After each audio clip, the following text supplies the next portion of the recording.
할렐루야. 오늘도 새날을 주신 하나님을 찬양합니다. 오늘도 거룩한 주님과 동행하면서 주님 주시는 은혜와 축복 넘치는 이 하루를 지나시기를 간절히 소망합니다. 오늘 우리에게 주시는 하나님의 말씀은 요한계시록 22장 1절에서 5절까지 말씀입니다. 하나님의 말씀을 경청하시기 바랍니다. 또 그가 수정같이 맑은 생명수의 강을 내게 보이니 하나님과 및 어린 양의 보좌로부터 나와서 길 가운데로 흐르더라. 강 좌우에 생명나무가 있어 12가지 열매를 맺되 달마다 그 열매를 맺고 그 나무 잎사귀들은 만국을 치료하기 위하여 있더라. 다시 저주가 없으며 하나님과 그 어린 양의 보좌가 그 가운데 있으리니 그의 종들이 그를 섬기며 그의 얼굴을 볼 터이요 그의 이름도 그들의 이마에 있으리라. 다시 밤이 없겠고 등불과 햇빛이 쓸데없으니 이는 주 하나님이 그들에게 빛이심이라. 그들이 세세토록 왕 노릇하리로다. 아멘. 오늘도 이 말씀을 통해 우리에게 주신 하나님의 음성을 듣게 되기를 바랍니다. 지난 시간에는 새 하늘과 새 땅이 펼쳐지고 그 새 하늘과 새 땅의 중심에 있는 거룩한 성 새 예루살렘의 황홀하고 아름다운 빛나는 모습들을 우리가 함께 살펴보았죠. 그리고 이제 오늘 본문 말씀에는 더 범위를 좁혀서 새 예루살렘 성의 중심을 관통하며 흐르는 생명수의 강이 흐르고 그 강 좌우로 있는 놀라운 생명의 현상들을 우리에게 전해주고 있습니다. 1절을 보시면 또 그가 수정같이 맑은 생명수의 강을 내게 보이니 하나님과 및 어린 양의 보좌로부터 나와서라고 말씀을 하시죠. 자, 새 예루살렘 성의 중심에는 수정같이 맑은 생명수의 강이 흐른다라고 말씀하시면서 이 생명수의 강은 어디서 근원이 있습니까? 하나님과 어린 양의 보좌로부터 이것이 근원이 되어서 생명수가 흘러나온다라고 말씀하고 있죠. 자, 그런데 창세기 2장 10절 말씀에 보면 하나님께서 태초에 창조하셨던 에덴 동산에서도 바로 이런 샘이 흘렀죠. 강이 에덴에서 발원하여 동산을 적시고 거기서부터 갈라져 내 근원이 되었으니 라고 말씀하시면서 태초에도 이런 생명의 강이 흘렀다는 것을 얘기해 주고 있습니다. 태초의 창조 때 에덴의 중심을 가로질렀던 이 생명을 공급했던 생명의 샘, 생명수가 마지막 새 예루살렘 성에도 한가운데를 흐르면서 이 성에 생명을 공급하고 있어요. 이것은 무엇을 우리에게 말해주는 것일까요?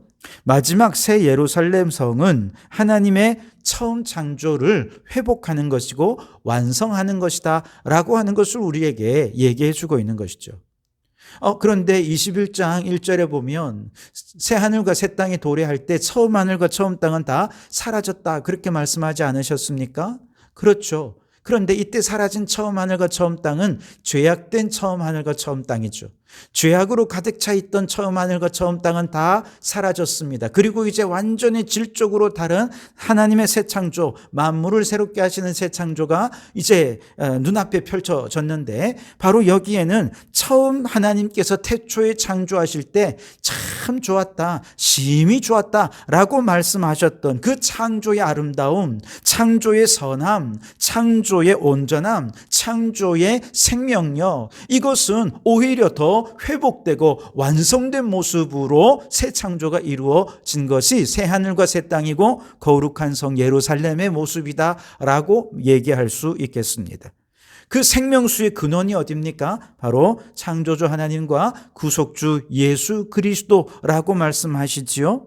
다시 말해서 이 모든 새 창조, 새 하늘과 새 땅을 창조하신 분은 우리 성부 하나님과 성자 예수님이라고 얘기할 수 있다는 것이죠. 무엇보다 예수님께서 요한복음 4장 14절에서 내가 주는 물을 먹는 자는 영원히 목마르지 아니하리니 나의 주는 물은 그 속에서 영생하도록 솟아나는 샘물이 되리라. 예수님이 우리에게 생수를 공급해 주시는 분, 영생을 공급해 주시는 분이라고 이미 주님 말씀해 주셨죠.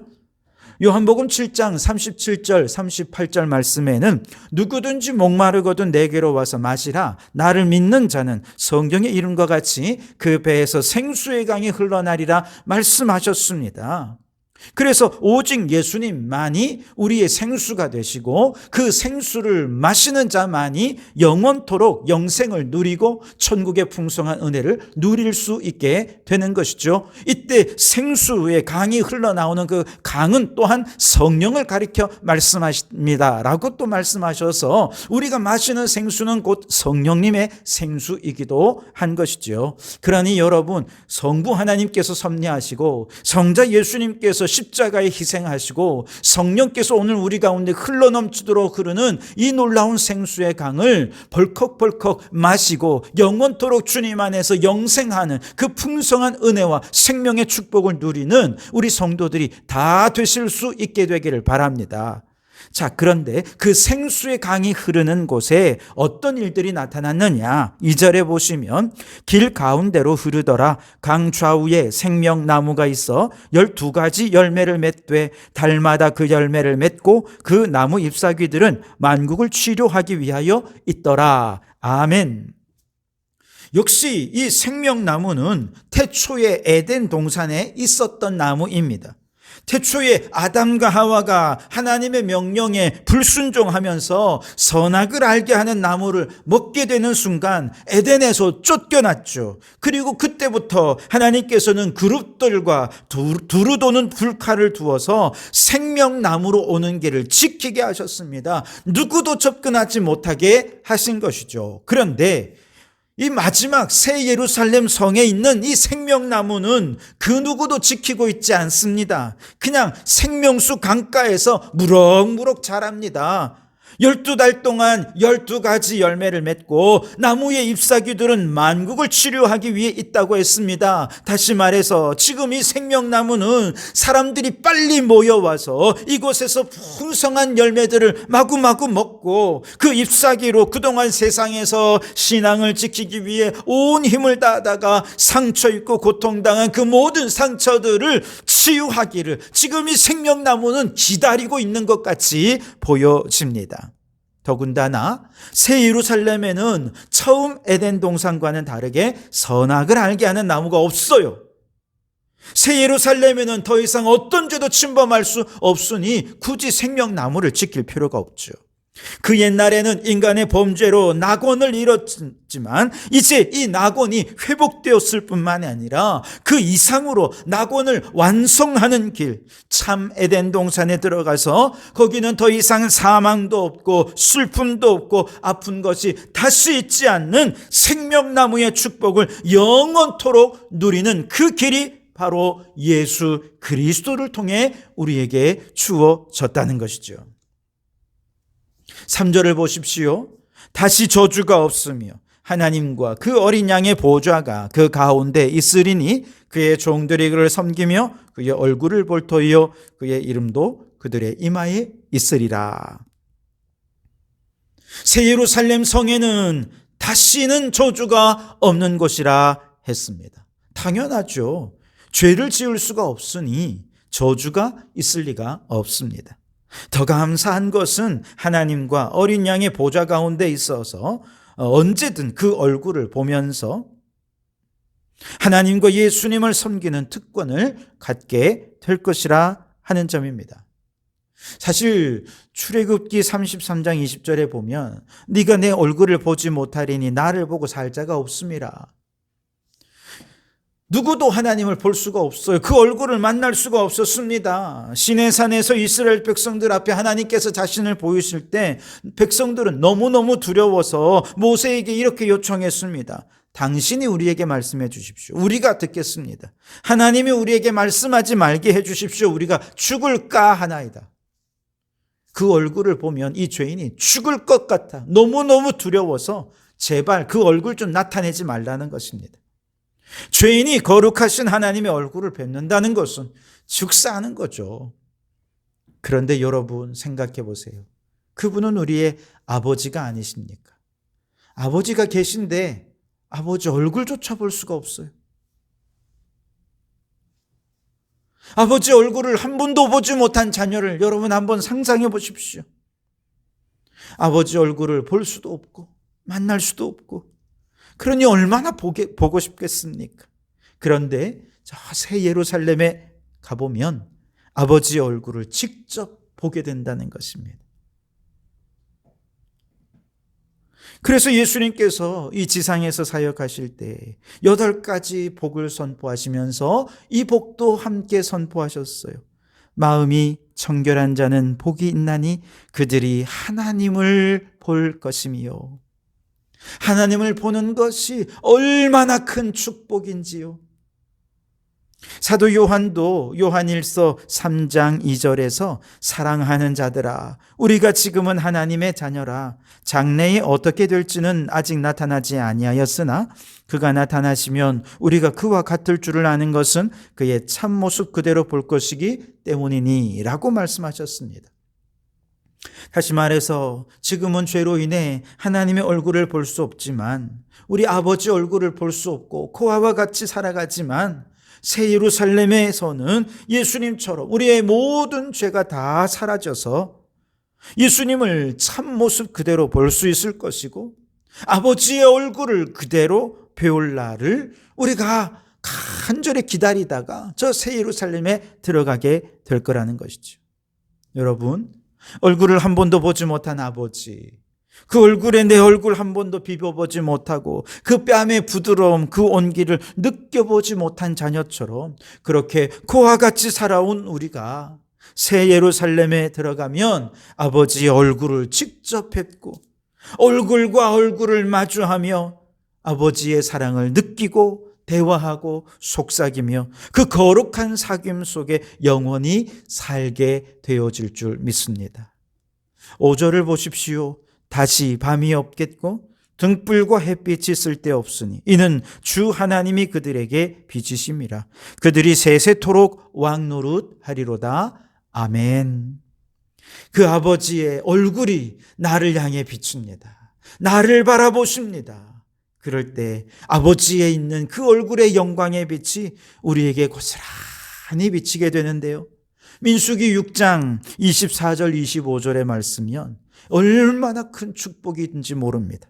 여호와는 내게 복을 주시고 너를 지키시기를 원하며, 여호와는 그의 얼굴을 내게 비추사 은혜 베푸시기를 원하며, 여호와는 그 얼굴을 내게로 향하여 드사 평강 주시기를 원하노라. 아멘.